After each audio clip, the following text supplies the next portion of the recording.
대통령은 어떤 노선을 길을 선택했어요. 선택하고 저는 그 선택을 존중해요.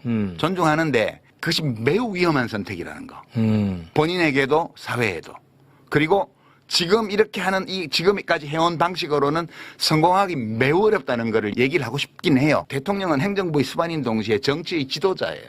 지도자가 이렇게 하면 안 되는 건데 대통령이 무엇 때문에 이 욕심들을 주요 포스트에 자기가 원하는 사람을 집어넣으려고 이렇게 집요하게 노력을 하는 걸까라고 생각해 보면 이것도 재건축인지 재개발인지는 모르겠지만 그런 구상과 관계가 있을 수는 있다. 그런데 그게 뭔지를 아무도 몰라. 어떤 정계 개편을 머릿속에 두고 있는 것 같은데 그것에 대해서 사람들에게 구상을 설명을 하고 새로운 집과 동네의 조감도를 보여주고 동의를 받아서 이걸 추진하는 게 아니고 뭔가 대통령의 권력의 힘으로 이걸 하고 있다는 거예요.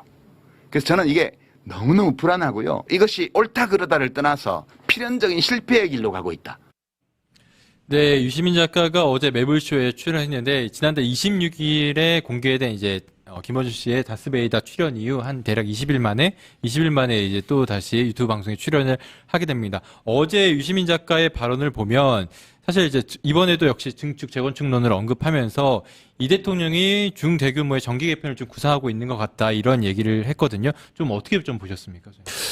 그러니까 유시민 작가 참전 조금 뭐 지난번에 다스베이다에서 얘기한 이후로 좀 편집된 부분을 매불쇼에 와서 좀 풀었다고 생각이 돼요. 네, 그런 것 본인도 그런 얘기를 했던 것 같고. 네. 그러니까 이제 다스베이다는 대통령에 대한 부분들을 좀 부담스러워서 덜어냈던 것 같고. 네. 매불쇼는 그 이제 대통령의 부담스러운 발언을 판을 깔아주고. 네. 이제 먼저 이제 평가에 앞서서 최욱 씨가 곤란해졌다. 매불쇼는 이제 반명 플랫폼이 된 거예요. 거기에 이제 대통령 반대하는 사람들만 가는 것이고, 네. 유시민 작가가 작심 발언을 한 건데, 좀 한마디로 규정을 하면, 대통령 마음에 안 들어, 이거예요. 유시민 작가가, 이재명 대통령이 인간적으로 싫어. 싫기 때문에 그 이유를 내가 설명해 줄게, 이런 겁니다. 그러니까 어떤 이유 때문에 싫다가 아니라, 싫어라는 어떤 동기를 분명히 먼저 전제를 깔아놓고 네. 그 본인의 논거를 짜맞췄던 내용이었던 것 같아요. 하나하나 뭐 뜯어보면은 뭐 오류가 많은데 한 두 가지만 얘기하면 네. 사실 보안수사권 폐지라든지 대통령의 국정 운영에 있어서의 어려운 일은 밑에 사람한테 시키고 인기 있는 일은 본인이 하는 그런 마키아벨리 얘기를 합니다. 첫 번째 이제 보안수사권에 대해서 수사기소 분리에 대해서 1년 동안 대통령이 맡고 있었다. 그렇지 않죠. 그건 사실과 전혀 다릅니다. 1년이라는 계획 자체는 당정청이 그 계획을 합의했던 것이고 네. 수사기소 분리는 완전하게 현재 이루어졌죠. 대통령 입장에서는 수사기소 분리가 이루어졌는데 보안수사권 자체를 넣는 게 맞느냐 폐지하는 게 맞느냐를 숙고해달라는 거지 그렇죠. 보안수사권을 돌아라고 한 적이 없어요. 그러니까 이게 이제 곡해하는 겁니다. 본인의 논거를 위해서 이재명 대통령은 지금 검찰 편을 들고 있다라는 주장을 위해서 마치 없는 사실이 있는 것처럼 규정해놓고 본인의 어떤 메시지를 진행하는 것이고 그게 첫 번째 선동하는 것이다. 궤변이다라고 하는 것이고 두 번째 대통령이 만기 칠남이라고 할 정도로 너무 국정의 디테일까지 다 간섭해요. 그렇지 않습니까? 언제 어려운 일을 참모들한테 해요. 본인이 다 결정하고 본인이 화두를 던져서 일을 시키죠. 그러니까 대한민국 국민들이 사실 대통령이 인기 얻을만 하고 인기 안 얻을 일을 밑에 사람 시켰다고 인정한 사람은 없다고 저는 봐요. 거의. 네. 물론 몇 명은 있겠죠. 근데 유시민 작가가 진보정의 스피커로서 왜 그런 얘기를 했는지 이것도 비판이에요. 비판이죠. 대통령이 잘못 가고 있다라는 것이죠. 그 규정이 필연적으로 실패할 것이다. 필연적으로 그냥 실패할 것이다가 아니라 필연적으로 반드시 망한다 얘기를 하는 것인데 본인만 그렇게 생각해요. 지금 현재 지난 집권 1년과 2년 차를 맞이했죠. 2년도 이제 1년 한 2개월째 돼가죠. 국민들의 여론조사의 추이가 과반 이상이 뭐 등락은 있겠으나 늘 대통령에 대해서 국정에 대한 좋은 평가를 하고 있어요. 왜 이렇게 박해요? 뭐 서운한 게 있으신가? 무엇을 위해서 이런 비판을 한지에 대해서 어제 저는 명확하지 않았고 사실 이건 제 개인적인 좀 생각이지만 유시민 작가의 메시지 속에서 본인한테 대통령이 물어보지 않는데요. 본인한테 물어봐야 이제 좀 만족하실라나? 그냥 그런 생각. 왜 나를 도외시하는 거야? 나 유시민인데. 나 유시민이야. 나한테 물어보라고. 이런 느낌? 네, 좀 그래서 뭐 득될 게 없는 비판을 위한 비판뿐이었다고 제가 좀 생각이 되고 이건 진보 진영의 분열을 초래하는 아주 심각한 메시지였다. 네. 그래 봅니다. 어떻게 좀 보셨습니까? 한때 국민 신경 안정제라고 불렸던 분이 이렇게 이야기하는 것이 믿어지지 않는데요. 한 가지 말씀드리면 제 개인적으로 네. 제 자동차의 지금 조수석에서 안에선 열리는데 바깥에서 안 열려요. 예, 그래서 오늘 오후에는 이제 수리하러 갈 건데 끊임없이 네가 타고 있는 자동차는 차가 아니야 라고 하는 느낌. 그리고 3차선으로만 가야 돼. 4차선으로만 가야 돼. 라고 계속 훈수 두는 느낌. 이미 차는 16차선인데. 이런 이야기가 계속 생각이 들었습니다. 증축, 재건축, 재개발, 뭐 어떤 이야기도 좋은데 일단 유시민이라는 서울대 엘리트, 지금까지 엘리트 코스로 많은 사람들이 우러러보고 성공한 작가이고 막 이런 상황에서 점점 자기 몫이 줄어든다라는 것을 느끼는지 증축은 인정되지만 재건축의 재개발은 안 된다. 즉 민주당의 아이덴티티를 훼손해서는 안 된다라고 이야기를 했습니다. 네. 그런데 그 민주당의 아이덴티티는 유시민이 정하는 겁니까? 그거 아니잖아요. 당원들이 정하고 국민들이 정하는 겁니다. 근데 지금 상황에서 사실 정치권을 보면 증축으로 안 되고 재건축으로도 안 되고 전 재개발해야 된다고 생각하는데 절대 안 된다라고 이야기하면 이건 어디서부터 시작된 것이냐라고 했을 때 근본적인 한계, 즉 모든 사람은 다 시대의 자식입니다. 그 시대의 자식. 아무리 성인군자라고 해도 뭐 공자님한테 가서 스마트폰 가져가서 이거 좀 고쳐주세요 하면 고쳐줍니까? 아니거든요. 시대의 자식이니까. 지금 유시민 작가는 소위 지금 한국 사회에서 지탄받는 서울대 엘리트 거기에서 벗어나지 못하는 것 같아요. 대한민국 망하게 만든 사람들은 다 고학력자들이지 저학력자들은 나라 망하게 하는데 일조를 못합니다. 나라 지킨 사람들은 다 저학력자들이고 무지랭이라 불리는 민중들이었어요. 그런데 민주진보 진영에서 그만큼 지금까지 대우받았던 분이 이런 식으로 이야기하는 것은 매우 섭섭할 수밖에 없습니다. 네. 예, 저는 자동차 몰고 오늘 저녁에 고치러 갈 겁니다. 네. 자동차입니다. 네. 사실 어제 이제 유시민 작가가 여러 발언을 했지만 가장 좀 화제가 됐던 발언은 언론들도 이 얘기를 좀 많이 했는데 필연적으로 실패의 길로 갈 거다 이 발언을 가장 많이 했습니다. 사실상 뭐 이 실패의 길로 갈 거다라는 발언을 저도 딱 듣고 나서 이렇게까지 얘기해도 되나 싶을 정도였거든요. 좀 어떻게 아까 잠깐 소장님도 말씀해 주셨겠지만 좀 어떻게 보셨습니까? 그러니까 이제 사실 이게 유시민 작가가 무슨 애연가도 아니고 네. 그의 애연이 다 맞았던 적도 없었던 걸로 제가 기억해요. 네. 해남 진도안도에 지역구를 두고 있는 박지원 의원이 본인이 이제 김대중 대통령의 비서실장도 했기 때문에 네. 2002년도겠죠. 하여튼 2000년도 아닐 거예요. 이 김대중 대통령이 집권을 할 시쯤에 집권 2년차 당시에 네. 그때 여러 가지 이제 자녀 문제도 터지고 했을 때 유시민 씨가 김대중 대통령한테 하야라고 그럽니다. 그리고 정신이 좀 오락가락하는 거 아니냐라는 식으로 비하 폄훼하는 그런 필연적 발언을 하면서 네. 김대중 대통령은 실패한 정부가 될 거라고 얘기해요. 근데 돌이켜보면 우리 역사는 이미 지났잖아요. 김대중 대통령이 실패했어요.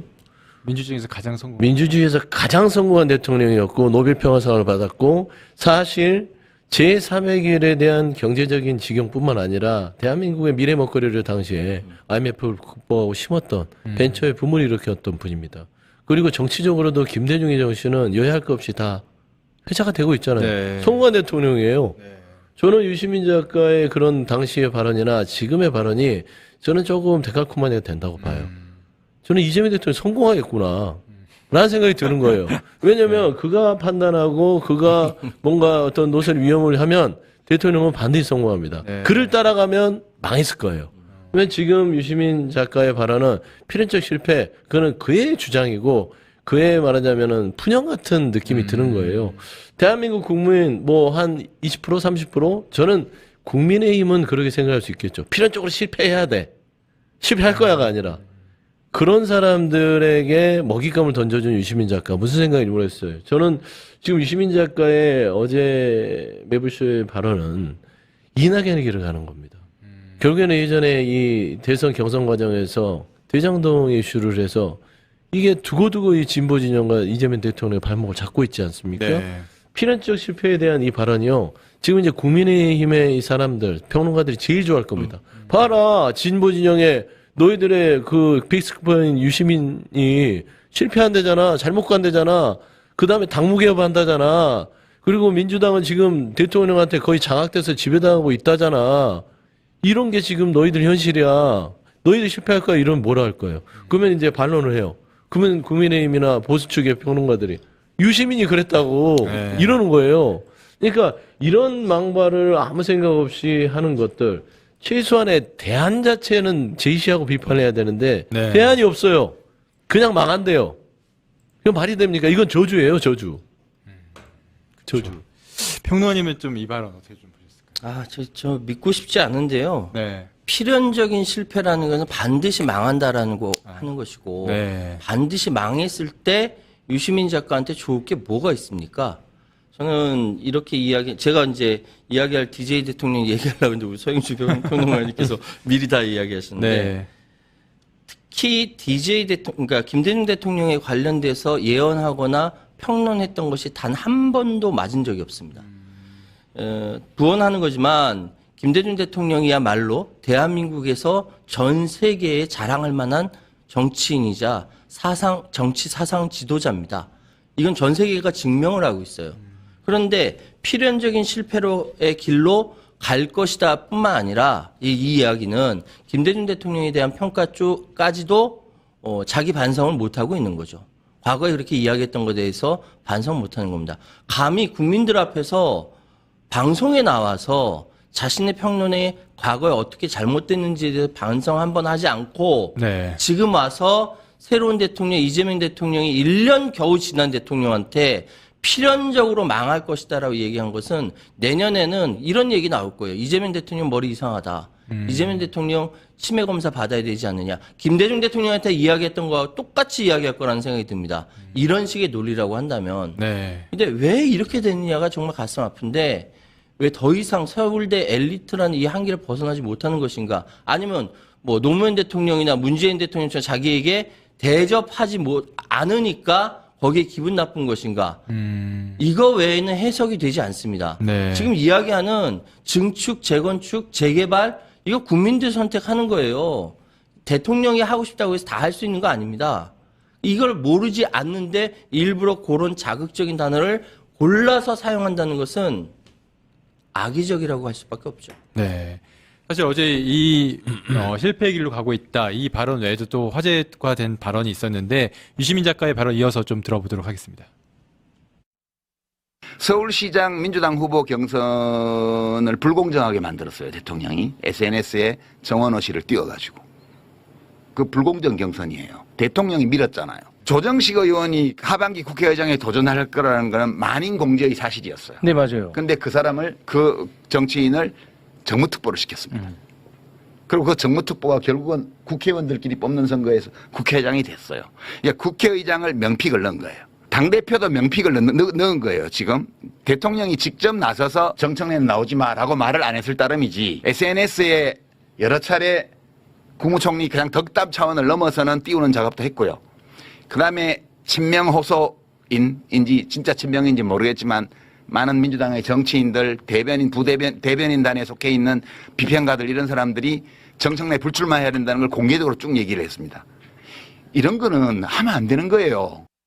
사실 아까 영상에서 보신 이제 저 발언은 유시민 작가가 이제 김어준 씨의 다스베다에서 당시에 이제 대통령이 자신감이 지나친 것 같다라는 발언하고 그 다음에 또 설명이 있었는데 당시 다스베에서 편집이 됐다라고 하면서 저 명픽 발언을 꺼낸 거거든요. 그러니까 이른바 이제 서울시장에서 정원호 후보를 명픽으로 이 대통령이 뽑은 거, 그리고 또 국회의장 경선에서 조정식 의장을 명픽으로 뽑은 거, 이번 또 당대표 선거에서 김민석 전 총리를 명픽으로 뽑은 거, 이거에 대한 비판을 하면서 대통령이 당무개임을 하면 안 되지 않냐, 뭐 이런 식의 좀 날선 발언을 한 건데, 이 주장에 대해서는 소장님 좀 어떻게 보십니까? 그냥 정청래 전 대표 뽑아달라고 지금 선거운동하는 거잖아요. 그러니까 우리가 얘기했던 뭐 네. 멸칭 언어라 하지만 이제는 전직 대통령은 빠졌고 다른 당 대표 빠진 것 같고요. 그러면 김어준 씨, 유시민, 정청래 세 분 남았는데 김어준 씨도 이제 좀 빠진 것 같아요. 왜냐하면 이제 중립 지역으로 가는 것이고 다스베에 대해서 대통령에 대해서 각 세우는 발언을 편집하면서 김민석 총리 전 총리뿐만 아니라 송영길 의원도 오늘 출연시켰어요. 이제 고민정 의원도 출연시킬 겁니다. 그러니까 이제 정청래 전 대표에 대한 노골적인 지지는 조금은 자제할 것 같아요. 그러면 이제 유시민 작가 하나 남았어요. 그러다 보니까 내가 이제 뛰어야겠다. 정청래 전 대표 찍으란 소리입니다. 당원들한테. 그리고 대통령에게 당무 개입하지 말라는 얘기예요. 근데 당무 개입한 적이 없어요. 그러니까 당무 개입을 했다고 규정하고 들어가는 이게 이제 논리의 오류라는 겁니다. 결국 이 당무 개입을 했다는 부분들이 누구의 빌미가 되는 줄 아세요? 국민의힘 애들이 대통령 당무 개입을 걸 거예요. 그런 거를 본인의 정치적 유불리와 본인의 기분에 따라서 그냥 유시민 씨라는 분이 진보 진영의 분열을 초래버린 거예요. 굉장히 나쁜 것이고 메시지를 보더라도 제가 참 정청래 전 대표를 불출마하라고 당내에서 얘기하는 것은 옳지 않다. 뭔 소리 하는 거예요? 그렇죠. 원래 그런 얘기를 하는 거예요. 그게 정당이에요. 네. 그러니까 논리가 하나도 안 맞아요. 아니 대통령이 불출마를 한 적 없어요. 단지 지방선거에 대한 평가가 민주당이 국민들한테 정말 그 회초리 맞은 것 같다. 아프다라고 대통령이 얘기하고 그러면 집권여당으로서 책임지는 모습을 우리가 보여줘야 될 게 필요하지 않냐. 이 정도인데 네. 그러면 책임질 사람이 집권여당 대표니까 이게 정청래 전 대표를 지켜간 것이다. 그건 알아서 들어야죠. 네. 근데 이거를 뭐 물리적으로 얘기했어요. 힘을 가해서 당의 어떤 지배력을 영향했습니까? 말도 못해요. 그러면 대통령은 민주당 당원 1호 당원인데 그런 얘기도 하지 말라는 거는 정청래 전 대표의 닥치고하고 뭐가 달라요? 그건 안 돼요. 네. 그다음에 지금 명픽이라고 얘기하는데 네. 명픽 중에 정원호 서울시장 부분들 명픽이어서 졌어요? 그런 근거는 또 어디 있어요? 부동산 문제라든지 정원호 후보 민주당 중앙당 정청래 지도부의 지원이 적극적이지 않아서 졌을 수도 있어요. 그렇죠? 명픽이어서 우리 서울시민이 안 찍었어요? 논리적이지 않잖아요. 네. 명픽이라서 진 것처럼 얘기해요, 벌써. 이게 우리가 유시민이라는 사람에게 정말 그 현혹당하고 말하자면 궤변을 늘어놓는다고 하는 대목입니다. 명픽이어서 된 사람도 있고 안 된 사람도 있지만 최소한 정원호 서울시장 후보는 명픽 때문에 진 거는 아니다. 그쵸? 네. 그 다음에 조정식 뭐 국회의장은 그럴 수 있다 손 치더라도 나머지 명픽을 가지고 뭐 손해본 게 있어요? 없잖아요. 그래서 저는 이 명픽이 실패할 거라는 부분들에 있어서는 먼저 대상을 대통령을 비판해야겠다 하고 지금 들어간 논리라서 그런 가치는 없으나 다만 지금 김민석 전 총리, 그 다음에 송영길 의원, 정청래, 이 전 대표 이렇게 3파전에서 벌어지는 전당대회 네. 여기에 관여하고 싶은 것 같아요. 근데 김민석 전 총리는 명픽이다. 그래서 안 된다예요. 그래서 안 된다. 그 애가 정원호 서울시장이었단 말이에요. 그러면은 좋아요. 100번 양보해서 김민석 전 총리가 명픽이니까 뭔가 이거는 불공정하다고 봤을 때 그러면 송영길 의원은요. 거기도 명픽이에요? 그럼 명픽이 둘이네요. 그렇게 설명할 게 아니라 정청래 전 대표가 왜 대통령의 마음을 못 얻었는지에 대해서 비판해야죠. 네. 책임지지 않았기 때문이에요. 책임지는 정치를 해야 대통령이 그래 우리 정 대표 고생하셨는데 나중에 또 좋은 뭐 일 있으면 상해 봅시다. 이렇게 될 거 아니에요. 근데 대통령한테 머리 들이밀고 사사건건 그 치받고 있는데 아니 정청래 전 대표가 당대표 되면 우리 진보진이 어떻게 될 건지 뻔한 거 아닙니까? 네. 왜 그런 얘기를 논리적으로 못하죠? 그러니까 사심 가득한 지금 평론이다. 말이 안 돼요, 저건. 어떻게 보셨습니까? 예. 의원님요? 까놓고 얘기해서 네. 유시민 작가가 이재명 대통령이 좀 불러서 같이 이야기하고 이렇게 토닥토닥 했으면 이런 얘기 안 했을 겁니다. 전 그렇게 판단합니다. 그럴 수밖에 없어요, 지금 상황이. 그러니까 지금 그리고 대통령이 명픽하면 안 됩니까? 자기가 좋아하는 사람 추천할 수 있는 거예요. 대통령이 그래 불법을 저지른 겁니까? 그거 아니잖아요. 그러니까 지금 공무원의 정치적 중립 문제를 가지고 당무 개입과 연결시키니까 마치 대통령이 무슨 커다란 당무 개입을 한 것처럼 이야기를 하는데 그거 아닙니다. 당원으로서 이야기한 겁니다. 근데 그것마저도 명픽이란 프레임으로 그 프레임이 실패했다. 정원호 실패했죠. 예. 그걸 다른 데랑 연결 붙여서 이렇게 이야기할 수 있는 겁니까? 그러니까 많은 사람들이 이야기하는 게 자신의 발언이 자신에게 돌아옵니다. 60살이 되면 뇌가 썩는다면서요. 60살 훨씬 넘은 66살이잖아요. 자신의 발언이 자신에게 돌아가는 겁니다. 네, 사실 아까도 잠깐 얘기했는데 이번에는 최근에 이 대통령에 대한 비판을 했는데 어떻게 보면 또 뭐 전당대회까지 가기 위한 빌드업 과정을 지금 한 단계씩 밟고 있는 거 아닌가 좀 이런 지적도 나오고 있고요. 사실 어제 유시민 작가는 이 발언뿐만 아니라 검찰개혁 관련해서도 발언을 했었는데 관련 발언도 함께 보고 오겠습니다. 검찰개혁이 1년이 넘도록 안 이루어진 이유는 대통령이 수사기소의 완전 분리를 원하지 않기 때문에 이렇게 된 거예요. 대통령이 원치 않았기 때문에 여기까지 온 거고 그거 말고는 다른 설명 방법이 있을 수가 없어요. 지금 일부 의원들이 오늘 뭐 일부 살려놓는 예. 소위 보안수사권이라는 완전 이름으로 폐지에 대해서 수사권 반대하는. 일부를 검찰에 남겨놓는 법 개정안도 냈고요. 네. 기자회견도 하고 이 모든 일들이 다 대통령의 생각을 알기 때문에 하는 일이라고 저는 생각을 해요. 대통령이 되고 나서 상황을 보니 그게 경찰에 너무 비대해지고 이게 다른 견제 수단이 별로 없고 이러니까 일부라도 이런 이유로 남겼으면 좋겠다는 판단을 할 수 있다고 봐요. 본인이 책임성 있게 이거를 풀었어야 돼요. 근데 지금 대통령이 어떻게 했냐면 비슷한 얘기 하지 않았나요? 예. 법무부 장관 시키고 총리 시키고 그렇게 지금까지 해왔어요. 대통령은 마키아벨리적으로 이 문제를 처리했어요. 욕먹을 일은 밑에 사람을 시켜라. 인기를 얻을 일은 내가 해라. 지금 이 시대에는 맞지 않아요. 대통령이 매우 잘못된 판단을 하고 있고 네, 영상을 보시면 이제 유시민 작가가 검찰 개혁이 지연되는 이유에 대해서 이제 대통령이 수사와 기소 분리를 원하지 않고 있다. 그리고 대통령이 사실상 이거를 원하지 않고 있기 때문에 보안 사건도 제대로 지금 진행되지 않고 있는 거다. 이런 취지의 좀 발언을 했거든요. 사실 근데 아까도 좀 수장님 말씀해 주셨지만 수사 기소는 이미 분리된 상태이고 수사가 분리된 상태에서 보안 수사권을 검찰에게 부여할 것이냐 말 것이냐 이 부분이 좀 쟁점인 건데 다르게 이제 수사 기소 분리 자체가 되지 않았다는 이 발언을 해서 이 부분이 좀 논란이 된 상황입니다. 좀 평론가님 어떻게 보셨습니까? 그러니까 꼬리가 몸통을 흔드는 상황을 상정해서 이야기하는 것 같은데 네. 전 명확하게 얘기하는데 지금 목표가 수사와 기소를 분리하는 게 목표가 아닙니다.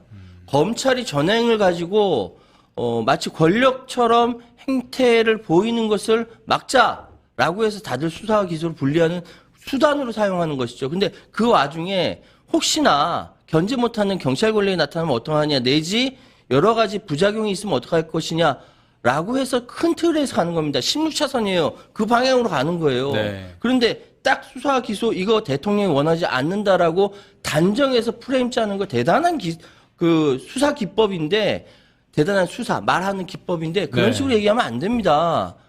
가장 검찰로부터 당한 사람도 이재명 대통령이고 검찰로부터 한을 갖춘 사람이 이재명 대통령이고 왜 그거 모르겠습니까? 그렇기 때문에 수사 기소 완전 분리 이런 얘기 할 필요 없이 지금 이재명의 유시민의 마음에 드느냐 안 드냐 이재명이 하는 모든 일들이 마음에 드냐 안 드냐 왜 나한테 물어보지 않아? 라는 이 차원에서 얘기하는 거 아니냐라고 저는 의심하고 있습니다. 네, 어떻게 보셨습니까?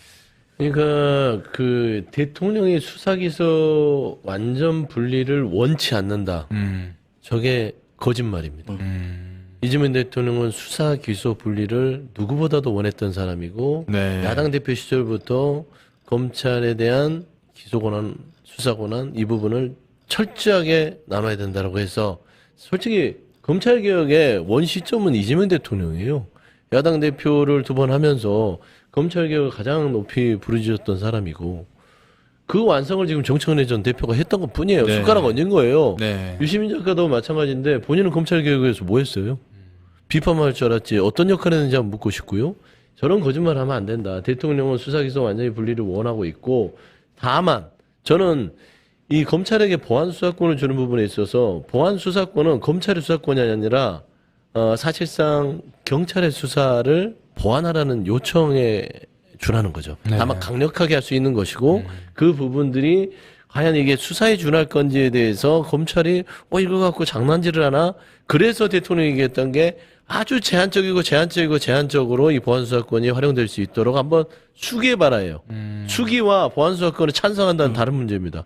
현혹시키는 거예요. 그래서 저는 사실 유시민 작가께서 이런 식으로 얘기를 하는 걸 보고 이것도 이번 전당대회에서 보안수사권이 뜨거운 쟁점이 되기 때문에 정청래 전 대표 편이잖아요.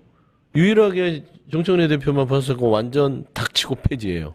지금 닥치고 가야 된다는 소리고 네. 대통령 입 닫으란 소리입니다. 그래서 저는 사실 이 부분이 이렇게 괴이하고 기괴한 평론을 통해서 이 진보 진영의 분란을 일으키는지 납득을 할 수가 없어요.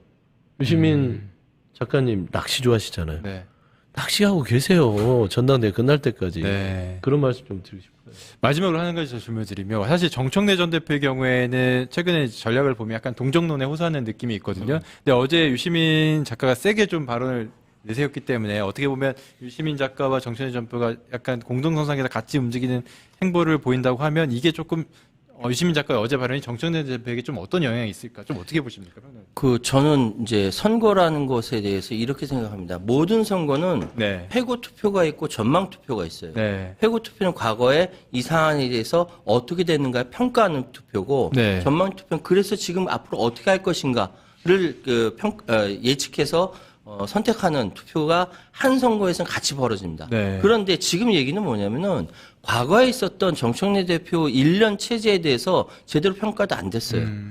그런데 이 지난 시간이니까 당원들은 아마 제가 예측하는데 당원들은 그래 지금까지 잘 못했지만 앞으로 잘해야겠지. 그럼 미래 비전을 누가 잘 낼 것인가에 대해서 집중할 거로 보입니다. 네. 그렇다면은 정청래 전 대표가 지금 유시민 작가가 이야기한 것에 고무되었을런지는 모르나 정청래 전 대표가 살려면은 앞으로 당을 어떻게 끌고 갈 것이 미래 비전을 보여주면 당원들 마음을 살 수 있을 거예요. 네. 근데 그렇지 못하기 때문에 당원들이 심각한 고민하고 있는 거 아니겠습니까? 네. 선거의 원리는 그렇다라는 거 말씀드리겠습니다. 네. 손님은 좀. 일단 뭐 유시민 작가의 이런 작전은 뭐냐면 정청래 전 대표에게 강성 지지층의 표를 그 좀 몰아주기 위한 하나의 작업이다. 그러니까 흩어지는 거를 좀 막아주고 싶었던 것 같아요. 네. 최근에 이제 코호칭이 빠진다는 거는 겸공에서 지금 관리하던 핵심 지지층들이 빠져나가고 있어요.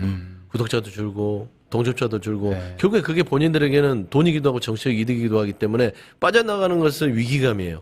저는 이 지지층을 다시 끌어당기기 위한 어떤 대통령의 공격이고 딴지 게시판 보면 대통령 공격 엄청 많습니다. 지금 유시민 작가가 얘기하는 논리들이 딴지 게시판에 나와 있어요. 맞습니다. 예. 그러니까 그 논리를 갖다가 얘기하는 것들은 네. 결국에는 딴지 나라에서의 이 딴지 입주자들에게 만족감을 주고 이번 선거에 적극적으로 임해서 이재명 대통령을 무찌르자. 당신들에게 힘을 좀 당신들 힘을 믿는다 이런 건데 이게 매불쇼가 이제 큰일이에요. 매불쇼까지 이제 유시민 작가가 끌어들였거든요. 매불 나라와 딴지 나라가 합작을 해서 이 이재명 대통령에게 각을 세우는 입장이 돼버려서 요거 참 흥미진진할 거는 같아요. 글쎄요, 이제 워낙 좀 비판을 많이 받고 예. 또 그런 걸 생각을 많이 하고 그렇게 지내온 삶이라 어떤 또 비판이 있으면은 내가 어떤 부분을 고쳐야 되지 이렇게 또 생각하게 되는 그런 것 같습니다. 예. 유시민 작가 이야기 조금 하고 이제 좀 본론 들어가겠습니다. 네. 깜짝 놀랐다는 분이 좀 많고요. 어제 그 발언, 뭐 이재명 대통령을 저렇게 이제 직접 공격을 할 수 있느냐라는 것, 뭐 비판이라고 봐야 하느냐, 아니면 뭐 절연 선언이냐, 뭐 이런 이야기까지 나오는데 전체적으로 유시민 작가 어제 매불쇼에서 했던 발언은 어떻게 평가하십니까? 뭐 이제 과거에도 그런 일이 있었으니까요.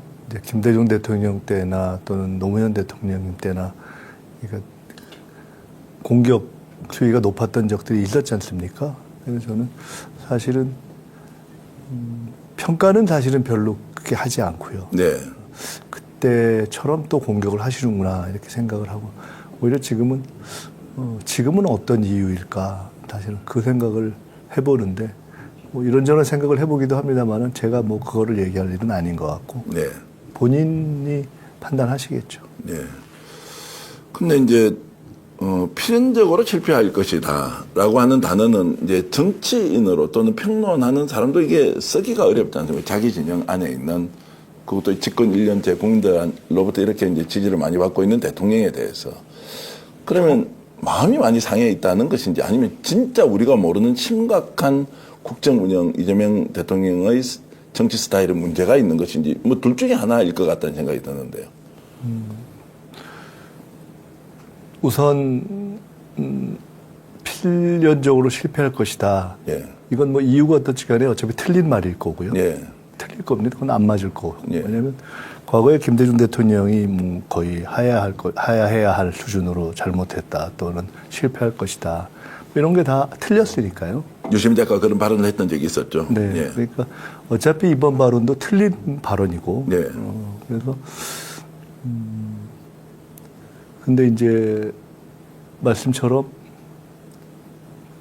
평론의 선을 넘은 것은 맞죠. 예. 평론이라는 것은 보통 사실에 기초한 객관이지 않습니까?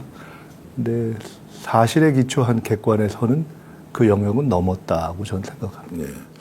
그러면 이런저런 이제 논란의 과정 속에서 뭐 김민석 후보께서도 정치인인지라 뭐 당장 비판하는 사람들한테 연락도 좀 취해보고 뭐 이렇게 저렇게 오해하는 것도 풀고 하는 게 정치지 않습니까? 네. 유시민 작가께 직접 연락을 해서 이런저런 의견을 주고받고 뭔가 오해하는 게 있다라고 해서 대화를 시도해 본 적은 최근에 있으신가요? 최근에 아주 가까운 분을 통해서 간접적인 소통을 시도한 적이 있습니다. 아, 예. 그래요? 왜냐하면 최근에 흐름이 좀 안 좋게 느껴져서 적어도 팩트는 명확하게 하고 말씀하시는 것이 좋지 않을까 싶어서 합당 문제라든가 뭐 검찰 개혁 관련한 문제에 대해서 이렇게 해서 말씀하시는 것이 이런 걸 전제로 말씀하시는 것 같은데 제가 보기에는 명백하게 틀린 전제들이 몇 가지 있어서 그런 것은 제가 명확하게 알고 있는 부분에 대해서는 말씀을 드리고 이런 부분은 팩트를 알고 하시는 것이 더 좋지 않겠냐. 비판은 할 수 있잖아요. 그럼에도 불구하고 비판할 수 있지만 팩트 자체를 틀린 걸 가지고 할 필요는 없잖아요. 그런 말씀을 전한 적이 있습니다. 근데 그 팩트와 상관없이 그래서 그걸 갖고 있는 설명을 간접적으로 전하고 뭐 직접 뵙든지 아니면 전해주셨으면 좋겠다고 한 적이 있는데 그것과는 상관없이 계속해서 그런 직접 비평을 하겠다 하는 뜻을 간접적으로 제가 전달받은 적이 있어서 굉장히 중요한 언급을 하셨는데 그러면 이제 팩트가 다르다는 것, 이제 특정한 사안에 대한 관점이 달라서 우리가 논쟁하는 것과 사실 자체가 아예 다르게 이렇게 이제 전달되어 있다는 것을 이제 바로 잡으려고 했다는 것인데 거기에 이제 합당 문제하고 지금 검찰개혁이면 이제 보안수사권 문제에 대해서 직접 이제 유 작가에게 이제 어쨌든 전달했다는 것인데 그러면 합당과 관련된 부분의 실체적 진실은 무엇입니까? 대통령이 동의를 했기 때문에 정청래 전 대표가 추진했다. 그런데 당내에서 김민석 총리가 본인의 정책 미래를 위해서 막았다. 뭐 이제 이런 일단 레파토리지 않습니까? 거기에서 실체적 진실이 뭡니까? 흔히 얘기하는 제가 이미 최근에 말씀드렸지만 흔히 얘기하는 뭐 강북구 페북 거기에 나타난 대통령의 일반적인 지론이 합당을 하면 좋다라는 것은 이미 밝혀져 있지 않습니까? 청와대에서도 이미 밝힌 바 있고. 근데 최근 논란의 핵심은 그것이 아니라 일반론이 아니라 그 합당에 대한 찬반 논란이 있은 후에 지방선거 이후에 다시 논의로 하기로 하자고 일단 정리한 시점에서 이른바 8월 통합전대를 하는 게 좋겠다는 얘기가 갑자기 튀어나왔어요. 근데 그것이 청와대의 의견인데 그것이 당내의 반대로 그리고 그 반대에 이른바 전화 또는 저와 가까운 분들이 작동했다 하는 그런 설이 돈 거 아닙니까? 강북구 페북이라는 것을 통해서. 일단 그것이 전혀 사실과 아니기 때문에 전혀 사실과 아니라는 것을 구체적인 설명 이런 것들을 전했죠. 그리고 저는 그건 뭐 100% 아니니까요. 그걸 지금도 문제제기하는 분들이 있는데 그분들이 그게 사실이라는 근거를 갖고 얘기해야 되는데 근거가 없기 때문에. 그럼 그걸 좀 구체적으로 그 중간에서 메신저로 연락을 했던 정무수석이 대통령의 의중을 재해석해서 마치 동의를 하는 것으로 그냥 확정 편향적으로 대통령 동의하는데 왜 추진을 못 하는 거야 라고 이제 했다. 또 대통령 실제로 대선 이전에 합당을 하기 위해서 서울구치소에 사람을 2번이나 보내서 뭐 실제 의중을 파악을 했다. 그러나 그 당시에 이제 합당을 하기 어려웠다.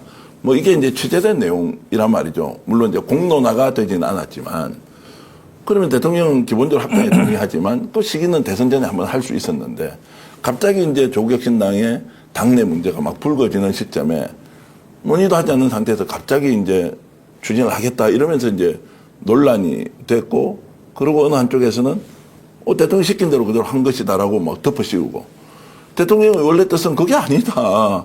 한다면 그 절차나 수기 과정이 얼마나 중요하고 대통령 하루 이틀 받느냐라고 하면서 청와대에서 이제 얘기가 나오던데요.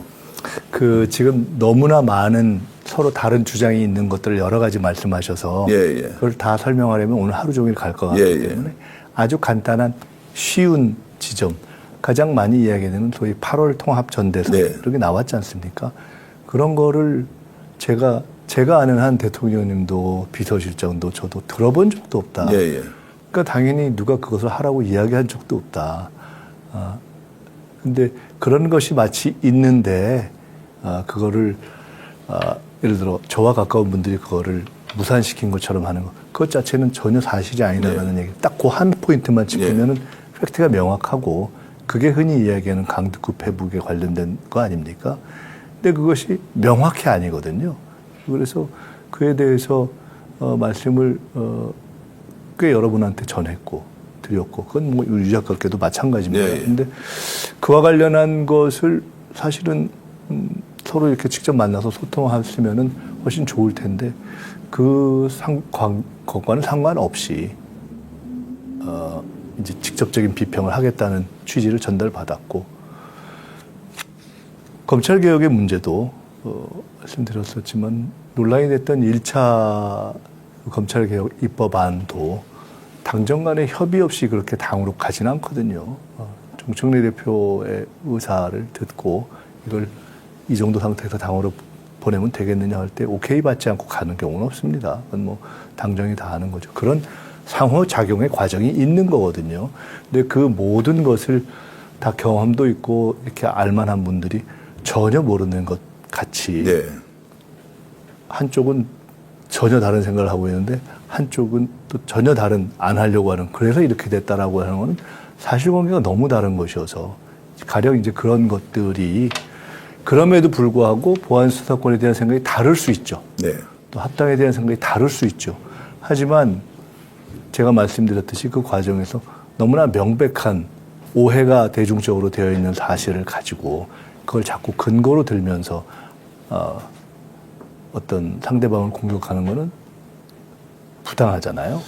보안수사권 문제와 관련해서는 그러면 국무총리실 산하에 있는 검찰 TF, 검찰개혁 TF 팀에서 처음에 이제 나왔던 안이 뭐 보안수사권을 이제 유지하는 쪽으로 가서 이제 바깥에 자문위원 하시던 이제 서보학 교수님을 비롯한 여러분들이 사퇴를 하고 막 그런 이제 그래서 그렇지 않습니다.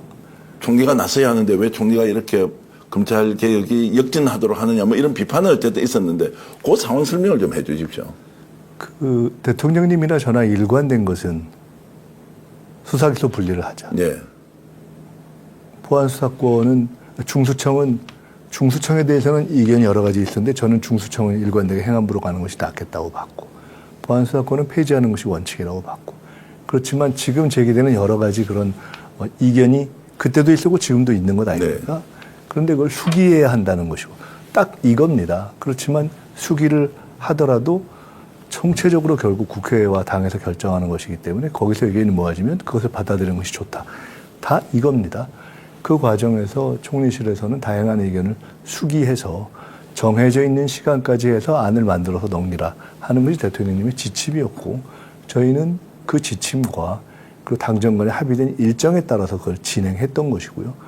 그거를 딱 어떤 결론을 내서 이렇게 하자라고 하지 않은 상태에서 그 자문위원회 내에 여러 가지 의견을 가지고 있는 분들이 이런 의견도 내고 저런 의견도 내고 한 것이죠.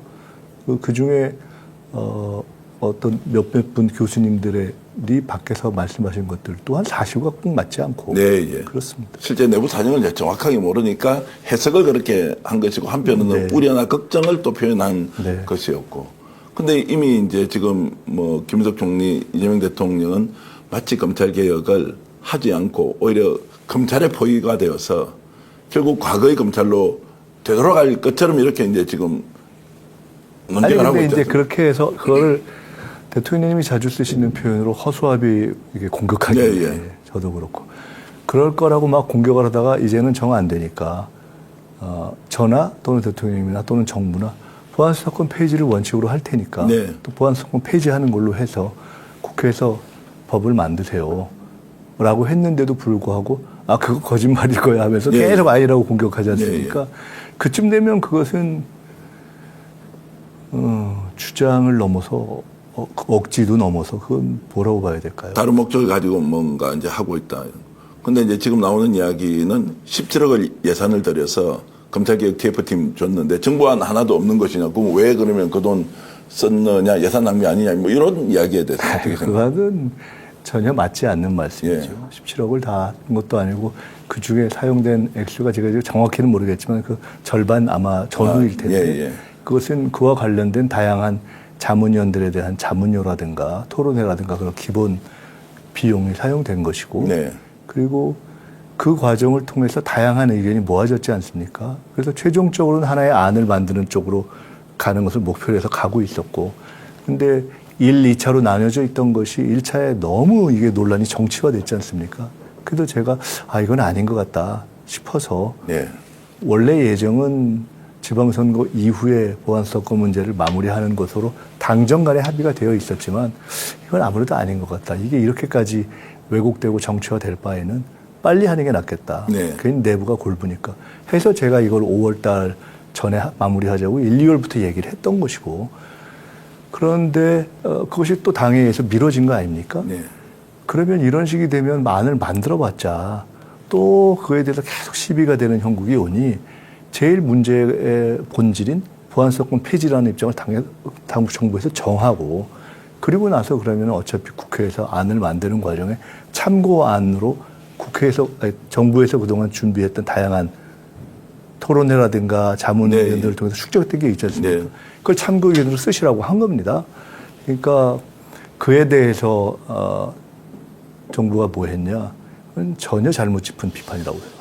말씀 들어보면 참 오해를 많이 하고 있네요. 예를 들어 정부에서 논의했던 그 논의의 결과를 국회에 줘서 국회가 입법권을 가졌으니까 해달라라고 하는 것은 하고 그런 입법을 하는 과정에서 당장 지금 보안수사권을 폐지해야 한다라는 입장에서도 예. 이거 폐지했을 때 문제가 있는 거 아니야? 라는 문제 제기가 많이 되니까 네. 꼭 그렇지 않다. 네. 이러이러한 여러 가지 보완책들이 있다라는 얘기를 오히려 하지 않습니까? 예. 그런 걸 하는데 총리실에서 주관이 돼서 검찰개혁 TF에서 주관이 돼서 취합했던 여러 가지 의견들이 중요한 참고의 데이터베이스가 되겠죠. 예. 야, 제가 이제 그 검찰 TF팀에 들어가 있던 이제 의공이죠. 어제도 변호사 출신 한 분 들으니까 김인석 총리가 얼마나 신경을 많이 썼는지 그 당시에 올 3월만 하더라도 보안사건 폐지를 가지고 이걸 좀 법사위에서 받아라. 엄청 설득하고 이렇게 다녔는데 얼토당토하는 안을 가지고 와서 검찰 다 사표 받아라. 이제 이런 안을 가지고 오면서 뭐 그런 것도 있었죠. 그래서 그 이제 실무 담당자가 너무 고통스러웠다는 거예요. 와, 이게 검경 수사권 분리와 검찰개혁의 국민적 수건을 아예 그냥 껍데기를 벗기듯이 다 사표 다 받아서 공직자를 재배치시키자라고 하는 것은 원래 검경 수사권 독립, 검경 수사권 분리 독립 그리고 지금 검찰개혁과 관련 없이 응징을 하라는 건 꼭 어떻게 정부가 받느냐라는 이제 이야기를 제가 듣고는 그 1차 입법 예고안을 당에 보내는 과정에서도 예. 지금 이 정도 논의가 되고 있는데 이 정도에서 이걸 당으로 보내도 되는가 하는 거를 정부는 당연히 의견 타진을 하지 않습니까? 네. 법사위에 관련된 분들에게도 여쭤보고 당 지도부, 대표나 지도부에게도 여쭤보고 대표나 지도부 이 정도면 되겠다고 입법 처리해 주겠다고 하지 않으면 못 보냅니다. 그래서 당에 보낸 건데 그 이후에 전혀 이거는 뭐 완전히 그야말로 거의 무슨 악독한 안처럼 예, 예. 이렇게 하니까 그 과정을 듣고 이거는 당에서 이 정도면 보내라고 해서 보냈던 과정을 했던 그 공무원들은 거의 공직 사표를 내려고 할 정도 하는 그런 네. 과정이 있었습니다. 네. 근데 그런 걸 다 이제 저희들이 덮고 무마한 거죠. 근데 그런 상황이 있을 때 오히려 총리로서 좀 솔직하게 국민들한테 이런 뭐 애로사항이 있다라고 이렇게 말씀하는 거는 좀 그게 좀 당정 간에 좀 안 되는 겁니까? 정부와 이게 여당이 예. 또는 그러니까 여당 대표나 또는 총리나 그런 것들을 다 잘 내부적으로 잘 조율하라고 당정 관계가 있는 거 아닙니까? 네. 그걸 있을 때마다 다 이게 좀 그렇다라고 얘기하는 것은 적절치 않죠. 최대한도로 또 제가 지금도 제가 말씀드리는 최소한의 선에서 말씀드리는 것이지 네. 제가 이러이러한 일이 있었다고 다 그야말로 고자질하듯이 얘기하는 것이 좋지 않지 않습니까? 전당대회는 그 약간 그렇게 다 드러내는 게 좀 효과적일 거라는 생각도 드는데 굉장히 그 오해를 막기 위한 최소한을 하는 것이 예. 조금 억울한 점이 있더라도 맞다고 생각합니다. 솔직히 좀 많이 억울하지 않습니까? 그 정도의 내용이었고 개혁안은 완전히 만들어 놓았는데 반개혁으로 몰리고 지금도 검찰개혁 그 과정도 그랬지만 특히 합당 문제 이런 걸 놓고서 예. 막 프레임이 만들어주고 전혀 사실과 다른 얘기를 하고 그걸 갖고 마치 뭐 좀 죄송하지만 유튜브에서 어떤 정치적 의도와 관련이 있다고 보이는 분들이 막 이야기하고 이런 거를 누가 보내줘서 가끔 볼 예. 때는 글쎄 좀 기가 막히기도 하고 그렇지만 뭐 그냥 그거는 어떤 직에 있는 사람들이 감당해야 될 몫이 있지 않습니까? 예, 그렇기도 하고 하지만 적어도 책임 있는 정도의 판단을 할 수 있는 분들은 팩트를 정확하게 알고 그에 기초해서 논리를 전개해야 되기 때문에 그래서 제가 아까 말씀드렸듯이 유시민 작가께 요런 문제는 팩트는 명확하게 알고 하시는 게 좋겠다라고 제가 전하려고 했던 것은 이게 어느 정도 수위를 넘을 수 있을 것 같다는 생각이 들어서 했던 것이죠. 그런 이제 시도까지 하셨는데 유 작가님은 왜 총리와 직접 대면해서 뭔가 이야기를 좀 화끈하게 해보자 이렇게 하실 수도 있을 것 같은데. 그거는 뭐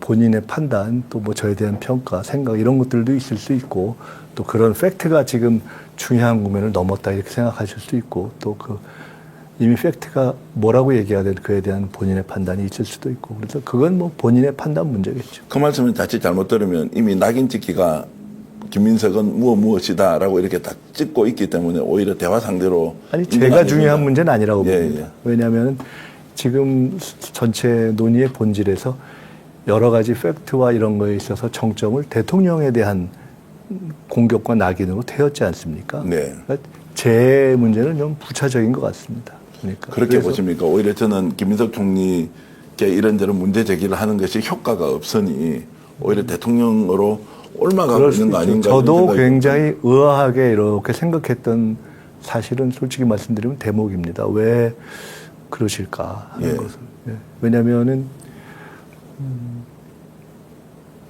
뭐 그렇습니다. 이해가 안 된다는 이런 것들로 이제 충분히 느껴지고요. 그 이유가 뭐지라고 계속 질문을 하더라도 명쾌한 답이 안 나온다는 거 아닙니까? 지금 하고 있는 일련의 상황들이. 예, 그래서 제가 그런 것을 다 떠나서 과거에도 김대중 대통령님 때도 노무현 대통령님 때도 그런 공격을 아주 극단적으로 하신 경험이 있고 네. 그래서 그때와 같은 상황인가 보다 이렇게 생각을 하는 거죠. 네. 이유가 뭘지 이것은 본인이 이제 사실 우리가 그걸 뭐 추론할 필요는 없지 않습니까? 그리고 그런 과거의 경험이 있는데 그때의 진단이 맞지 않았고 지금 솔직한 심정은 어이없다. 나에 대한 공격은 사실도 아니고 또 상황도 맞지도 않고 또 누구를 위해서 저렇게 하느냐라고 했을 때 도저히 지금 받아들일 수 없다 이런 생각입니까? 뭐 그걸 꼭 유 작가님을 떠나서 예. 합당 문제라든가 검찰 개혁과 관련된 부분에 대한 많이 떠돌고 있는 팩트 프레임 예. 이것의 상당 부분에 대해서는 전혀 사실과 다르기 때문에 그것은 전당대회에서 실제 이제 TV 토론 같은 걸 진행하면 이 문제는 크게 중요한 이슈가 안 될 것이다 이렇게 예상. 저는 자신이 있습니다. 자신 있다. 제가 이미 검찰 개혁 문제와 관련해서도 네. 제 입장을 누차 밝혔고 제가 대통령님도 그런 말씀하시지만 정치 검찰에 당할 만큼 당한 사람 아닙니까? 예, 예.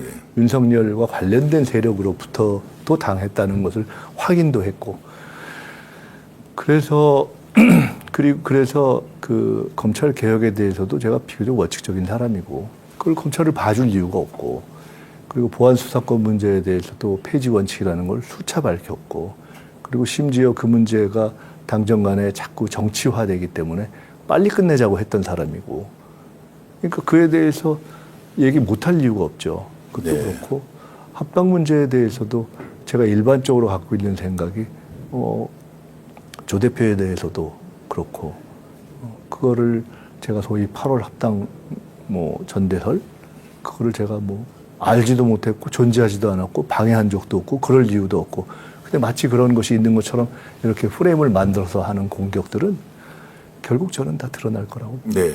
어쨌든 빨리 드러나서 유권자들이 또 당원들이 이 내용을 좀 알아야 한다. 또 국민들도 지금 민주당 보면 얼마나 피로감을 좀 많이 가지고 있습니다. 네. 근데 저는 이제 좀 죄송한 말씀이지만은 오랜 동안의 야인 생활을 하면서 제가 지난 인사청문회 때도 그런 예. 경험이 있었는데 틀린 얘기는 결국 다 드러난다는 것에 대한 확신이 있는 사람이었어요. 예, 예. 그런 부분은 정리된다고 보고 있습니다. 전당대회 문제로 좀 넘어가 보겠습니다.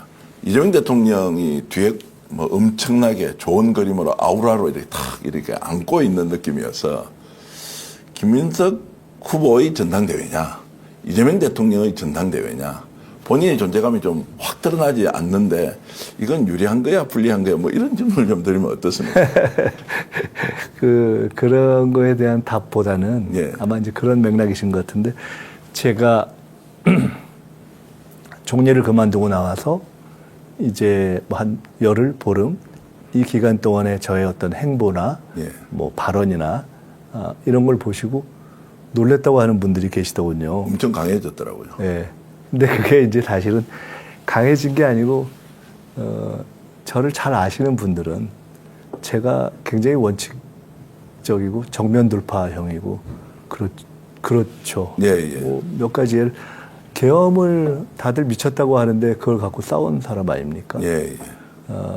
이낙연 전 총리 같은 경우가 당내에서 옳지 않은 행태로 이렇게 하실 때 사실은 인간관계나 오랜 지면 때문에 아무도 얘기하기 어려울 때 사고라라고 때린 게 저 하나 아닙니까? 네. 그러니까 그런 부분에 대해서는 이제 원래 그렇고 오히려 총리 때는 총리의 직에 맞게 하는 거죠.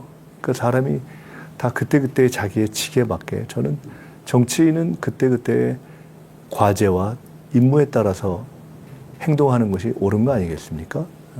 그런 것이고 지금은 또 오랫동안 이제 그런 것들을 최대한 절제해 왔기도 하고 지금 나와서 또 제가 당의 잘못된 부분을 바로잡겠다고 나온 것이기 때문에 그에 대해서 말씀을 성실하게 드리는 것이 맞고 그냥 그런 것이다. 특별히 더 막 일부러 전당대회 용으로 제가 세진 것도 아니고 네, 예.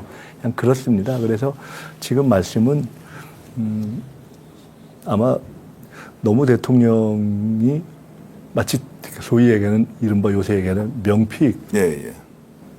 또는 그거에 얹혀서 가는 거 아니냐.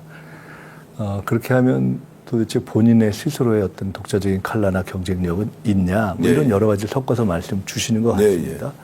첫 번째와 관련된 것은 제가 말씀드릴 영역은 아닌 것 같습니다. 대통령의 의중, 뜻 이런 것을 제가 말씀드릴 것은 아닌 것 같고 저와 관련해서만 말씀드린다면 총리가 되기 이전에는 그 이전에 제가 정권 교체를 위해서 싸우는 사람으로서 행동한 것이고 총리가 돼서는 총리로서 행동한 것이고 지금 나와서는 제가 느끼는 잠이 안 오는 절박한 위기를 타개하기 위해서 예. 문제를 제기하고 발언하는 것이고 그리고 또 당대표가 되면 또 제가 갖고 있는 기본적인 어떤 마음가짐이나 태도 이런 거에 따라서 원칙은 제기하지만은 그러나 최대한도로 상대를 존중하면서 하려는 것을 또 제가 좀 기본적인 태도로 생각하는 편이기 때문에 또 그렇게 하려고 노력하겠죠. 지금은 조금 더 일시적인 네. 전투 국면도 있을 수 있지 않겠습니까? 근데 한 초반에 한 열흘 정도의 그런 국면으로부터 어제부터는 주로 비전 경쟁 쪽으로 전환하고 네. 선언도 했고 노력도 하는데 예. 그러나 세상이라는 것은 그걸 잘 허락하지 않기 때문에 정책. 계속 싸움을 원하시겠죠. 정책에 대한 관심이 이제 높아져야 하는데 어쨌든 네. 또 경쟁이라는 것은 또 육박전을 보는 거기에서 이제 또 우리가 이제 판단하는 것도 있기 때문에요. 그렇지만 좀 불편한 질문 드려보겠습니다. 지난 2년 정도 되돌아보면 이재명 당대표 시절에 수석 최고위원 그리고 전당대회 과정에서 이재명 대통령이 김민석 의원의 진가를 알아봤던 것 그리고 자연스럽게 이제 총리로 들어가서 1년을 이재명 대통령과 국정운영을 했다는 것. 이제 대중들한테 비춰지기로는 아무리 김민석 후보가 갖고 있는 강점이 있다고 하더라도 이재명 대통령을 통해서 다 이제 이재명 대표를 통해서 비춰졌지 않습니까? 그럴 수 있죠. 그러면 벗어나야 되느냐? 아니면 그걸 잘 활용해야 하느냐? 아니면 그냥 이재명 대통령의 뭐 아우라 안에서 계속 정치를 할 수밖에 없느냐? 이런 부분은 질문을 드리면 어떻습니까? 그런 것을 인위적으로 뭘 할 필요는 없다고 생각합니다. 예. 지금은 대통령의 시간입니다. 그리고 국정 운영의 중심은 대통령입니다. 그리고 국정 운영의 중심인 대통령이 되기 전에는 우리 당의 중심이었습니다. 강력한 대권 주자였고 그런 것을 누가 부정하겠습니까? 거기서 대통령의 판단이나 그 영향력이 미치는 것을 어떻게 없다고 하겠습니까? 그런 것이 있겠죠. 그리고 또 저는 그 속에서 그것을 존중하면서 제가 할 일을 해가는 거죠. 네. 점점 그런 과정 속에서 저의 판단이나 또 저의 목소리나 이런 것들을 또 이렇게 지켜보시면서 아, 그럼 저것이 저 사람의 어떤 고유성이구나 하는 것을 또 판단해 가시는 과정이 생겨나지 않겠습니까? 김민석 후보도 보통 분이 아니신데 실제로 이재명 대통령과 당대표 시절 지금 또 대통령으로 국무총리로서 함께 일을 해보면서 이재명 대통령 완전 큰 사람 맞습니까? 어떻습니까? 실제로 일을 해보시면. 몇 가지 측면이 있는데요. 저는 대통령 이재명 같은 정치인이 민주당에 있으면 좋겠다는 생각을 10여 년 전부터 했습니다. 네. 그러니까 비교적 제가 더 어떻게 보면은 이재명 대통령께서 중앙 정치에서는 어떻게 보면 저보다 덜 유명할 때부터도 이렇게 보면서 저런 분이 그러니까 저는 좀 진보적인 정치인을 좋아해서 네. 그런 생각을 했었습니다. 근데 이제 그 이후에 그렇게 쭉 생각을 해왔지만은 실제로 이재명이라는 정치인이 달라졌구나 라고 생각했던 첫 번째 계기는 그 암살 테러 있지 않습니까? 네. 칼. 그거를 해서 병원에 계시다가 돌아온 이후에 첫 기자회견을 제가 준비했습니다. 총괄적으로. 그때 제가 달라졌구나 느꼈습니다. 네. 인간적으로 완전히 달라졌구나. 그러니까 약간의 초탈 이런 게 느껴졌다고 네. 할까요? 그래서 제가 이게 어떤 인간적인 깊이가 굉장히 깊어지고 단단해졌구나 하는 걸 느꼈습니다. 그러니까 달라진 모습을 네. 느꼈습니다. 첫째였고요. 두 번째로는 국정을 이제 같이 이렇게 하면서 대통령으로서 이 디테일을 알고 행정을 챙기는 그런 행정가로서는 큰 족탈불급인 것 같습니다. 예, 예. 그러니까 저는 제가 아무리 노력을 해도 그런 식의 디테일을 챙기는 면에서는 저는 앞으로 아무리 노력을 해도 이재명 대통령을 쫓아가는 것은 불가능하지 않을까 그런 생각을 하나 하고 있습니다. 네. 네, 그런 점에서는 뭐 정말 이렇게 근접을 허용하지 않는 것 같아요. 네. 세 번째로는 전체적인 이 판을 보고 정무적인 판단을 하고 또 그런 어떤 점에 있어서도 처음에 생각했던 것보다 훨씬 이 높은 지점에서 전체를 보는구나 하는 그런 생각을 많이 합니다. 예. 하게 됩니다. 그런데 이재명 대통령은 유시민 작가에 의하면 어렵고 힘든 거는 남한테 떠넘기고 좋은 자리에는 자기가 나와서 한다라고 하는 이제 평가를 보고는 저는 뭐 좀 너무 놀라가지고요. 그런 평가는 죄송합니다. 좀 유치한 평가죠. 예.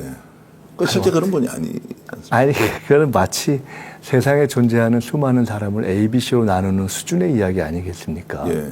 어떻게 그런 게 가능합니까? 이 세상에 좋은 일은 내가 하고 나쁜 일은 다 아랫사람에게만 맡기는 그런 정치가 어떻게 가능하며 예. 더구나 대통령이 그렇지 않잖아요. 이미 공개적으로 지금 말씀하신 검찰개혁 관련한 부분도 그 검찰개혁과 관련해서 오히려 이러이러한 보안수사권을 완전히 폐지했을 때 이런 문제가 있으니 잘 추기해달라 하는 얘기를 처음부터 끝까지 대통령이 먼저 하지 않았습니까? 네. 그걸 누가 피했어요? 그렇지 않잖아요. 그런 얘기를 발언에 대해서 논란입니다. 정부의 검찰개혁 또 중도 확장 기조 등에 대해서 비판적 입장을 냈는데요. 이게 당의 개혁 방향에 대한 건강한 문제 제기로 보십니까? 아니면 전당대회를 앞둔 상황에서 이게 불필요한 논란을 키웠다고 보세요?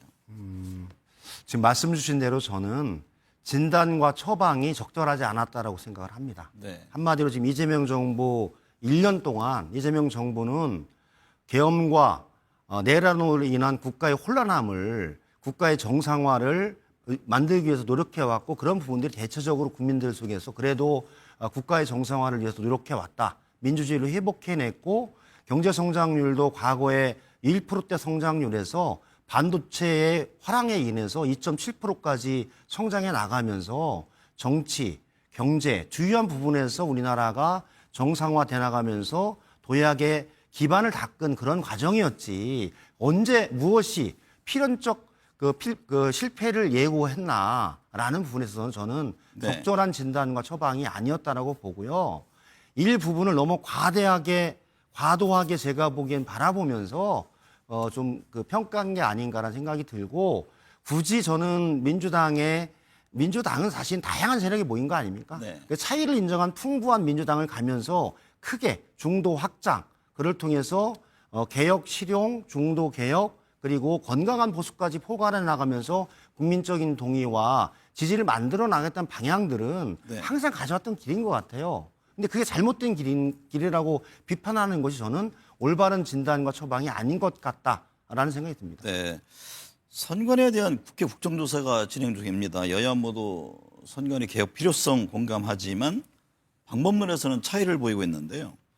선관위 지금 행안위 소속이잖아요. 투표지 부족 사태 등에서 출발한 이 선관위의 문제, 가장 우선 추진해야 할 제도 개선은 무엇이라고 보세요? 첫 번째는 제가 보기에는 권한과 책임이 분명해야 될 것 같아요. 네. 한마디로 선거관리위원장이 권한은 있는데 책임을 지지 않고 또 선관위 사무총장은 어마어마한 권한을 가지고 있지만 책임지지 않아요. 그리고 선관위원장은 비상임으로 있기 때문에 실시간으로 진행되고 있는 선거의 주요한 내용들에 대해서 파악하고 실시간으로 대응하지 못하는 그런 조직의 문제가 지금 파생했다라고 봐서 그런 조직에 대한 변화, 선관위원을 상임화하고 네. 책임을 분명히 하는 것. 두 번째는 저는 선관위 업무 매뉴얼이 완전히 제가 보기에는 구시대적이에요. 문제가 있으면 즉각적으로 능동적으로 대처하면 되는 거 아닙니까? 12시에 송파구 선거관리위원회에서 봤을 때 투표용지가 모자랄 것 같다 하면 빨리 송파구 선거관위에 연락하고 서울시 선관위에 연락을 해서 인쇄해서 가져오면 되거든요. 이번에도 몇 시간 전에 더 어느 정도 파악이 됐다는 파악이 거 됐죠. 아닙니까? 근데 그 정도로 제가 보기에는 선거관리위원회가 무능하고 구태적인 습관에 의해서 매뉴얼이 정상적으로 작동되지 않으면서 국민의 네. 참정권이 피해를 받은 거죠. 그래서 그렇게 무능하고 잘못된 시스템을 개선하고 매뉴얼을 정확히 만드는 것. 세 번째는 저는 현실화시키는 게 필요할 것 같아요. 실제로는 선관위 직원은 전체 선거 개표 업무를 종사하는데 1%밖에 되지 않습니다. 네. 나머지는 다 해당 지역의 공무원들이 다 하고 있어요. 송파구는 95% 이상이 송파구 공무원들이 개표 과정의 종사원으로 담당하고 있어요. 그러면 이 문제를 어떻게 현실화하고 지휘의 책임 관계 그리고 역할의 관계를 어떻게 할 것인가를 잘 만들어주는 첫 번째, 두 번째, 세 번째를 잘 만들어주면 저는 이 문제는 반드시 해결이 가능하다라고 보고요. 네. 마지막으로는 그렇기 때문에 지금 선관위는 대통령이나 국회나 법원의 통제를 받지 않아요. 헌법적인 독립기구잖아요. 네. 그러다 보니까 감사원의 감사도 받지 않거든요. 그래서 저는 헌법 개정을 통해서 감사원의 감사도 정확히 받고 조직을 개편해서 책임과 견제와 균형이 가능한 선관위로 바꿔놓는 것, 이게 필요하다 이렇게 보고 있습니다. 장동혁 국민의힘 대표는 연일 올림픽 집회 현장에 참여하고 있는데요. 이 점은 어떻게 보세요? 전 장동혁 대표는 송파구의 투표용지 부족 사태는 실제로는 사실관계를 국조특위에서부터 다 확인하고 있기 때문에 그 선관위의 그 투표용지 부족 사태로 오는 참정권의 침해 문제를 과도한 정치 투쟁으로 만들어서 올림픽공원에 있는 청년들을 또 다른 자기의 정치적인 이해관계나 자기 정치를 위해서 이용하면 안 될 것 같아요. 네. 이제는 저는 국회로 돌아와서 국정조사와 특검을 통해서 사실관계를 확인하고 개헌과 제도적인 조치를 통해서 선관위를 개혁을 해서 앞으로 이런 문제를 없게끔 하는 것, 이 문제를 야당의 대표가 책임지고 하는 게 필요하겠죠. 검찰의 보안 수사권 폐지를 두고 민주당 내부에서도 지금 다양한 의견이 나오고 있습니다. 김민석 총리는 전당대회 전까지 현 지도부 하에서 최대한 빨리 마무리하는 게 좋겠다 이런 입장을 표명했는데요. 위원장께서는 어떤 입장이세요? 저도 뭐 비슷한 생각이에요. 한마디로 지금은 수사 기소 분리는 명확히 돼서 진행이 되고 있고 또 검찰청을 중수청과 공소청으로 분할해서 책임과 역할을 분명히 한 거 아닙니까? 수사와 기소를 분리해서 수사는 중수청, 기소와 재판 유지는 공소청 이렇게 되는 거죠. 네. 그래서 그 기능을 분명히 했던 과정이었고 10월 2일 중수청이 출범하게 되면 수사 기능이 이제 공수청으로 이관되기 때문에 그에 따라서 수사를 진행하면 되는 거죠. 네. 근데 이게 마지막 남아있는 지점이 현재도 수사 개시권과 수사 종결권은 경찰과 중수청이 갖게 되는 거죠. 그러면 그 속에서 나오는 피해자에 대한 보호라든지 사건의 암장이라든지 인권의 보호라든지 임박한 사건이 묻힌다든지 아니면 거대 집단에 대한 수사가 미진하다는 이런 문제를 어떻게 할 것인가에 대한 문제에서 보안 수사권 문제를 어떻게 처리할 것인가에 대한 쟁점이 좀 있어요. 네. 그래서 저는 이 보안 수사권의 문제를 유지할 것인가 아니면 폐지하고 보안 수사 요구권과 재반의 그 제도적인 보안 장치로 가서 할 것인가를 가지고 이제 논의가 시작이 됐으니까 네. 8월 내에는 충분히 논의돼서 처리할 가능성이 있다 이렇게 보고 있습니다. 지금 이제 법무부에서는 전권 송치제도 복원 필요성을 얘기하고 있고 말씀하셨듯이 보안 수사권 관련해서 여권 내에서도 지금 의견이 지금 뭐 대립하고 있는데 야권은 또 장윤기 사건을 계기로 해서 공세를 펴고 있습니다. 이게 어떤 한 방향으로 가닥이 잡힐 수 있을까요? 큰 방향에서는 앵커님도 아시지만 2021년에 수사 기소가 분리가 됐고 네. 올 초에 그건 이미 돼 있잖아요. 그래서 수사 개시권과 수사 종결권이 사실은 현재는 경찰에 있다라고 하고 기소 유지와 주요한 6대 범죄를 검찰이 한다. 여기까지 정리됐던 거거든요. 근데 그거를 제가 보기에는 윤석열 대통령과 한동훈 법무부 장관식의 과도하게 검찰권 행사해 나가면서 네. 사실은 모든 범위로 검찰의 수사를 확장해 나가면서 현재 등이라는 그 글자 하나를 가지고 해석을 등 가지고 널리 한 다 거죠. 확장을 해버렸죠. 네. 그러다 보니까 검찰의 별건 수사, 중복 수사, 조작 수사, 정치 수사가 만연하다 보니까 검찰에게는 수사권을 주게 되면 문제가 있다라고 하는 문제가 있었죠. 네. 전형적인 얘기가 김학의 검찰 법무부 차관 사건도 자기들이 묻어버리고 실체적 진실을 묻어버린 거 아닙니까? 네. 그런 사건 어떻게 할 것인가에 대해서 검찰의 업보로서 지금 오고 있는 사안이에요. 그런데 네. 만약에 그래서 보안 수사권의 문제에 관해서 우리가 잘 폐지 후 안을 만들거나 부분적인 보안 수사 요구권을 만들어서 가지 않으면 피해자라든지 인권의 침해라든지 거대 악이 계속 법망을 피해 나가는 문제를 어떻게 막을 것인가가 지금 보안 수사권의 문제에 관한 쟁점 중에 하나예요. 그래서 저는 전권 송지 문제도 마찬가지고 이 문제도 전체적인 차원에서 제가 보기에는 같이 논의하고 결정하면 될 것이다 생각이 듭니다. 기존에 이제 민주당 강경 흐름은 보안 수사 요구권은 생각할 수 있지만 수사 자체를 줄 수는 없다. 이게 대체적인 길이었는데 일정 정도 필요할 수도 있다. 이렇게 보고 계신 겁니까? 현재는 뭐 그렇게 주장하는 의원님들 좀 있거든요. 네. 그래서 피해자의 피해를 구제한다든지 장애인이나 여성 등 이런 사건에 관해서 암장이 된다든지 네. 사건이 임박한다든지 이럴 경우에 보안 수사가 필요한 경우를 어떻게 할 것인가에 대한 문제 속에서 유지하느냐 아니면 보안 수사 요구권과 다시 한번 재수사 요청을 통해서 1개월 이내에 중수청과 국수본의 수사를 요청하느냐 문제가 있을 때 수사기관을 바꾸느냐 여러 가지 다양한 의견들이 제시되고 있어서 네. 그 속에서 제가 보기에는 논의해서 정리될 것이다라는 생각이 들고요. 네. 제가 보기엔 국민들이 바라보고 있는 국민의 눈높이와 국민이 현재 제도개혁을 원하는 바가 무엇인지도 대단히 중요한 지점으로 저희들은 판단하고 있다 이렇게 말씀드립니다. 한동훈 의원은 경찰에 영장 없는 무제한 긴급 체포가 가능해질 수 있다라고 지적을 하던데요. 이 배경은 경찰의 긴급 체포 이후 검사의 승인을 받도록 한 현행 절차를 단순 사후 통보 방식으로 여건이 바꾸려 한다 이런 지적이던데 이 점은 어떤 그건 결론은- 제가 보기엔 한동훈 의원이 한동훈 검사 때 했던 일이에요. 한마디로 등을 펼쳐서 6대 범죄로 경제 부패, 주요한 범죄로 좀 좁혀서 검찰이 수사를 통해서 거대 악을 수사라는 것을 다 열어서 정치 수사, 별건 수사, 수백 번 압수수색 영장을 통해서 나왔던 그 폐해가 네. 본인이 했기 때문에 남도 한다, 경찰도 한다라고 하는 건데 그렇지는 않아요. 네. 그것을 허용하는 형사사법 체계는 저는 없다라고 봅니다. 네.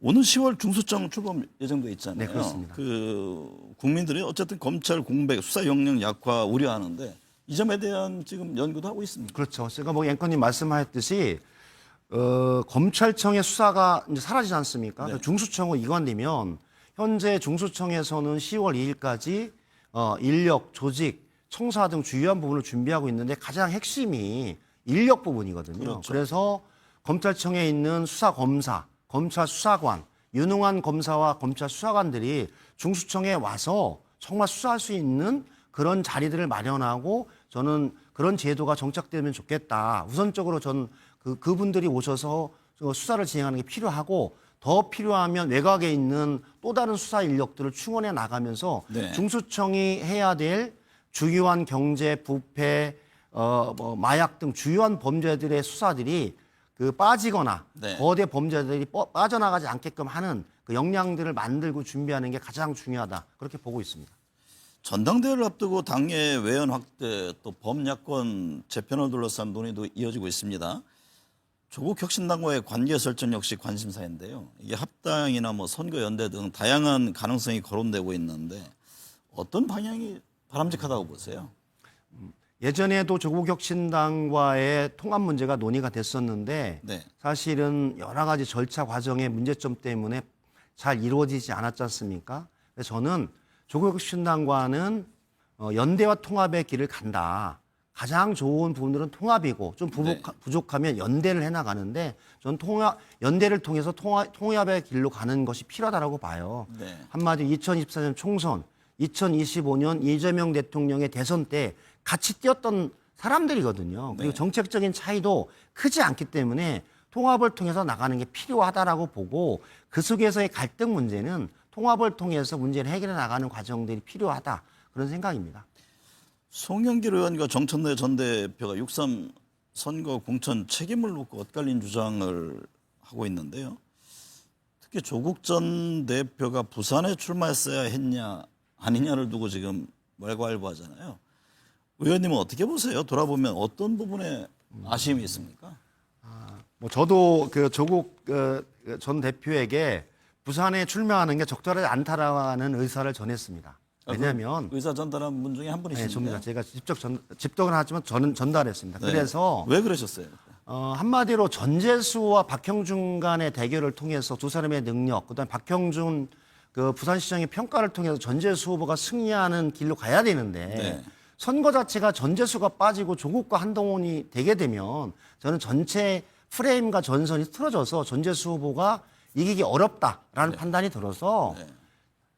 부산 선거의 책임은 전재수 후보가 하는 게 맞다. 그래서 조국 후보는 다른 곳에 가는 게 필요하다는 의견을 전했던 거죠. 그 판단의 차이가 있는데 네. 저는 현재 가정법으로 넣는다라고 보면 저는 북구에 조국 대표가 갔으면 전재수 후보가 질 수도 있었다라는 네. 판단에 지금 저도 변함이 없습니다. 네. 그래서 송영길 대표의 얘기는 하나는 옳고 하나는 틀리다.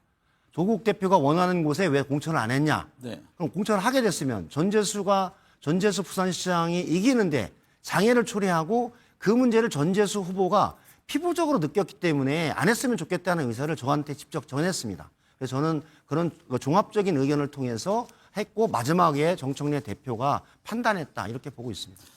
그러면 평택으로 갔잖아요. 조국 전 대표가 민주당에서는 공천을 하지 않았던 게 옳은 겁니까? 정청래 대표는 뭐 그런 아쉬움도 토로한 바가 있는데요. 정치가 가정법을 하면 좀 그런데요. 네. 가장 좋은 거는 사실은 적절한 정무적 판단이 필요했는데 그 정무적 판단이 저는 잘 안 됐다라는 생각입니다. 네. 한마디로 그런 상황이었고 그걸 이제 와서 정청래 대표가 지금 좀 약간 후회하고 있는 측면인데 정치는 결과로 책임지는 사안이라서 더 그 논제를 가지고 논쟁하거나 싸우는 것 자체는 큰 의미는 없겠다 이런 생각이 듭니다. 민주당 새 지도부가 출범하면 가장 먼저 해결해야 할 과제는 무엇이라고 보세요? 지금 당내에 뭐 어떤 후보들 간에 이 신경전이라고 해야 하나요?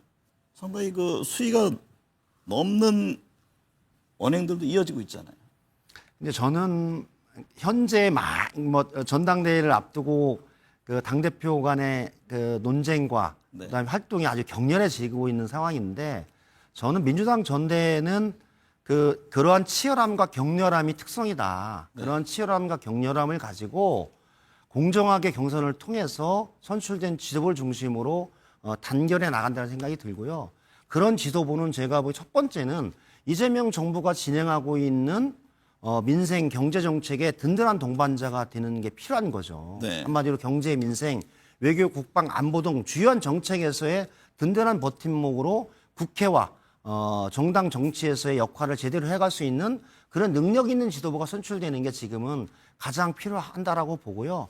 장기적으로 보면 민주당의 시스템을 잘 정비해내서 28년 총선의 공정한 공천 그리고 누구나 인정할 수 있는 공천 시스템을 만들어서 당이 제대로 발전해 나가는 현대 정당으로 가는 게 필요하고 마지막으로는 통합과 통합을 통해서 시너지 효과를 통해서 28년 총선 승리를 통해 재집권의 길을 여는 것 이런 주요한 일이 있다 이런 생각합니다. 2030 세대가 민주당에 등을 돌리는 문제에 대한 해법을 놓고도 지금 갑론을박입니다. 청년 최고위원제 도입은 무산됐는데요. 이 점은 어떻게 보세요? 좀 아쉽습니다. 네. 사실은 정치는 뭐 공무원이나 관료가 아니잖아요. 그 시대에서 요구하는 바를 잘 받아들여서 해결해 나갈 수 있는 길을 열어주고 가능성의 예술이라고 했듯이 불가능한 것을 가능성으로 만들어내면서 아픔을 치유해줘야 되는데 네.